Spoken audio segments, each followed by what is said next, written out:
membungkus Kampung Maja dengan kesunyian yang mencekam. Angin tenggara bertiup membawa aroma tanah basah dan bintari yang membusuk. Di pos ronda RT 04, lampu pijar 5 watt berkedip-kedip lambat. Cahaya kuningnya yang redup melemparkan bayangan panjang yang menari-nari liar di dinding bambu yang rapuh. Aris melirik jam tangan digitalnya yang menunjukkan pukul 20.345 waktu Indonesia Barat. Di sampingnya, Kang Dadang sedang sibuk menyalut tembakau ke selembar daun kawung kering dengan jemarinya yang legam. Sementara itu, jatah giliran ronda malam ini digenapi oleh Jajang, pemuda paling penakut sekecamatan yang terus merapatkan jaket jeansnya yang tipis. "Malam ini sepi sekali, Kang," bisik Aris, berusaha memecah keheningan yang mulai terasa menindih dada. "Biasanya jam segini anak-anak remaja masih nongkrong di ujung gang, dekat konter pulsa." Kang Dadang tidak langsung menjawab pertanyaan itu. Beliau menyulut rokok kawungnya dengan korek kayu, membiarkan asap tebal mengepul ke udara malam, menciptakan aroma cengkeh yang pekat. "Maja sedang tidak aman, Riz. Kamu belum mendengar cerita dari RT sebelah?" Aris menggelengkan kepala tanda tak tahu. Jajang yang sedang mengunyah kacang rebus langsung menghentikan gerakan rahangnya. Matanya melebar menatap senior rondanya. 2 malam lalu, Pak RT 02 ronda sendirian karena pasangannya mendadak sakit perut. Kang Dadang merendahkan volume suaranya, membuat suasana pos semakin pengap. Jam 2 malam, dia mendengar suara ketukan dari arah pemakaman tua di kaki bukit. Pas dicek, kentongan bambu di pos mereka berbunyi sendiri dengan keras, padahal posnya kosong melompong. Jajang menelan ludah dengan susah payah. "Ah, paling angin besar, Kang," celetuk Jajang, berusaha menenangkan diri sendiri meski lututnya mulai bergetar di atas lincak bambu. "Angin tidak bisa memukul kentongan dengan irama dara muluk, Jang," sahut Kang Dadang dingin tanpa ekspresi. Irama dara muluk adalah ketukan cepat penanda bahaya besar, atau kematian yang hanya dipukul saat kampung dilanda bencana besar. Tepat setelah Kang Dadang menyelesaikan kalimat penutupnya, bulu kuduk Aris berdiri tegak secara serentak. Udara sekitar mereka mendadak turun drastis hingga menjadi sangat dingin. Bahkan, hembusan napas mereka mulai membentuk kabut tipis di udara. Suara itu terdengar sangat jelas membelah malam. Bukan dari pos ronda mereka, melainkan dari kejauhan, memantul di antara dinding-dinding rumah warga yang tertutup rapat tanpa celah cahaya. Jaraknya diperkirakan sekitar 200 meter, tepat dari arah blok pemakaman tua Kampung Maja. Ketukannya lambat, konstan, dan terasa sangat berat. "Kang, suara itu?" Jajang terbata-bata dengan wajah pucat pasi, tangannya yang gemetar menunjuk ke kegelapan jalan setapak yang membelah kebun singkong rimbun di depan mereka. "Jadwal ronda harus tetap berjalan malam ini. Kita harus keliling kampung demi memastikan keamanan warga," tegas Kang Dadang dengan raut wajah serius. Beliau segera mengambil senter SWAT hitam berukuran besar dan menyelipkan sebilah golok pusaka di pinggang kirinya. "Ambil kentongan kalian masing-masing. Ingat, jangan sampai ada yang terpisah sedikit pun." Mereka pun melangkah keluar dari pos ronda, memulai perjalanan malam yang akan mengubah hidup mereka selamanya. Mereka bertiga mulai berjalan membelah malam yang kian pekat. Kampung Maja malam itu benar-benar seperti kota mati yang ditinggalkan penghuninya. Pintu-pintu kayu rumah warga terkunci rapat dari dalam, bahkan lampu teras sengaja dimatikan oleh pemiliknya masing-masing. Hanya ada cahaya senter mereka yang memotong kepekatan malam, bergoyang-goyang mengikuti irama langkah kaki yang tegang. Aris memimpin barisan di depan dengan memegang senter.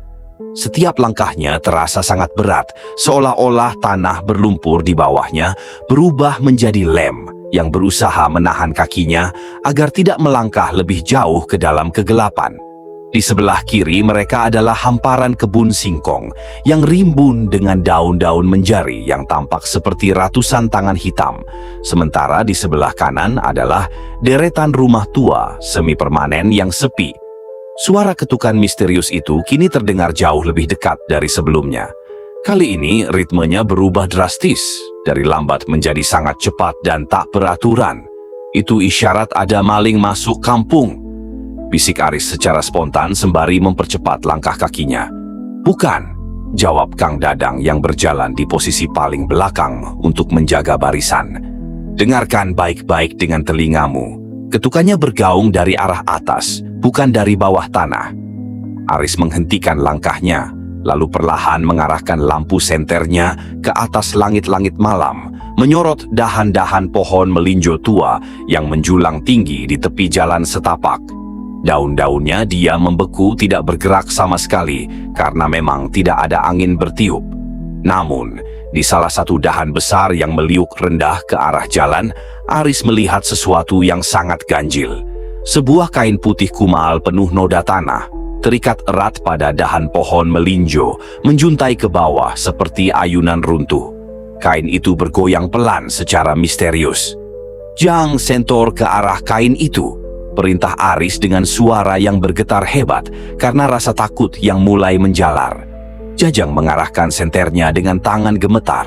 Cahaya kuning tajam menembus sela-sela daun melinjo hitam. Di sana, di balik kain putih yang ternyata adalah kain kafan robek, menggantung sesosok tubuh dengan posisi terbalik secara mengerikan. Kepalanya berada di bawah, menggantung lurus menatap tajam ke arah mereka bertiga. Wajah makhluk itu hancur total, kulitnya melepuh kehitaman seperti bekas terbakar api jahanam. Matanya melotot putih sempurna tanpa kornea, dan dari mulutnya yang menganga lebar tanpa gigi, mengalir cairan kental berwarna hitam, pekat yang berbau sangat busuk, seperti bangkai tikus mati. "Astaghfirullahaladzim," Jajang menjerit histeris hingga menjatuhkan senter minyaknya ke tanah. Makhluk itu tidak mengeluarkan suara dari tenggorokannya, namun tangannya yang kurus kering dengan kuku-kuku panjang hitam memegang sebuah potongan bambu kecil yang telah rapuh. Tangan busuk itu terus memukul-mukul batang pohon melinjo dengan konstan. Mereka bertiga membeku di tempat seperti patung batu. Makhluk di atas pohon itu tiba-tiba tersenyum sangat lebar hingga merobek sudut mulutnya sendiri sampai ke batas telinga, meneteskan darah hitam berbau belerang ke atas daun singkong di bawahnya. "Lari cepat!" teriak Kang Dadang dengan suara menggelegar memecah keheningan malam yang mencekam itu. Mereka bertiga tunggang-langgang berlari kembali ke arah pemukiman padat warga.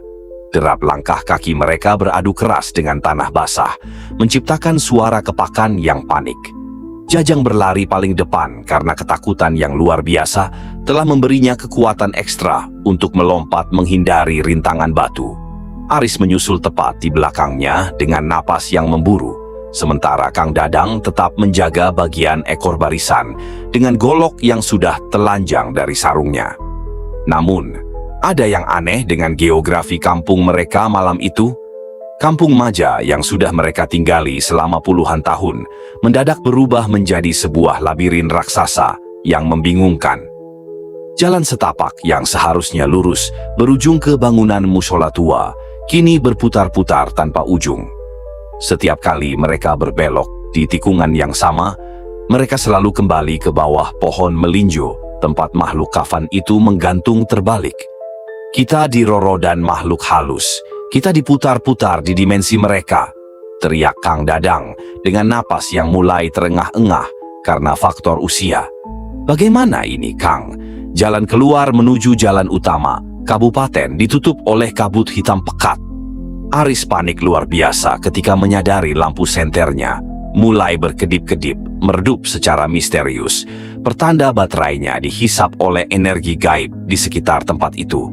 "Berhenti!" Kang Dadang menahan kuat pundak Aris dan Jajang agar tidak terus berlari tanpa arah. Mereka kini berada tepat di tengah pertigaan jalan dekat sumur tua kampung yang terbengkalai. Sumur yang sudah ditutup beton tebal karena airnya berbau darah sejak peristiwa pembunuhan massal zaman mandor perkebunan dulu. Suasana sekitar mendadak hening total secara instan. Suara jangkrik lenyap, lalu dari dalam sumur tua yang tertutup beton tebal itu terdengar suara gesekan yang memilukan hati. Beton penutup sumur yang beratnya puluhan kilogram itu bergeser perlahan dari dalam oleh kekuatan tak kasat mata. Debu-debu semen kuno berterbangan di udara malam. Aris menyaksikan dengan mata kepala sendiri bagaimana sebuah tangan pucat kurus dengan kulit menggelayut busuk muncul dari celah sumur, mencengkram pinggiran beton dengan kuku-kuku yang patah, disusul oleh kepala berambut panjang gimbal yang basah kuyup oleh air sumur yang hitam. Wanita itu merangkak keluar dari lubang sumur dengan posisi tubuh menekuk ke belakang, sebuah gerakan kayang yang tidak mungkin dilakukan manusia normal. Tulang-tulang tubuhnya bergemertak keras saat dia memaksakan dirinya untuk tegak berdiri di atas tanah berlumpur. Wajah makhluk itu rata sempurna, tidak ada mata, tidak ada hidung, hanya ada sebuah lubang hitam besar di tengah wajahnya yang terus mengeluarkan suara rintihan lirih. Tolong, dingin, kembalikan. Jangan pernah melihat wajahnya, balikkan badan kalian sekarang juga. Teriak Kang Dadang keras sembari merapalkan ayat-ayat suci Al-Quran dengan lantang. Beliau menghantamkan gagang kentongan bambunya ke tanah untuk memecah mantra gaib. Namun, makhluk wajah rata itu bergerak dengan kecepatan luar biasa, melompati jarak di antara mereka. Jajang yang sudah lemas langsung terduduk di tanah dengan mata putih melotot dan mulut berbusa. Dia mengalami kesurupan akibat serangan energi hitam.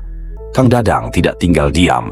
Beliau maju menerjang dan mengayunkan golok pusakanya tepat ke arah leher makhluk tersebut. Golok itu menebas asap hitam pekat yang mendadak buyar bersamaan dengan suara kokok ayam jantan pertama dari kejauhan membelah kegelapan malam. Kabut hitam hilang tersapu angin pagi yang hangat. Aris membuka matanya yang perih, namun jantungnya serasa berhenti berdetak saat melihat ke depan. Kang Dadang telah lenyap tanpa bekas. Hanya tertinggal golok pusakanya yang patah menjadi dua bagian di atas tanah basah, menjadi saksi bisu bahwa malam itu Kampung Maja telah meminta tumbalnya yang berharga.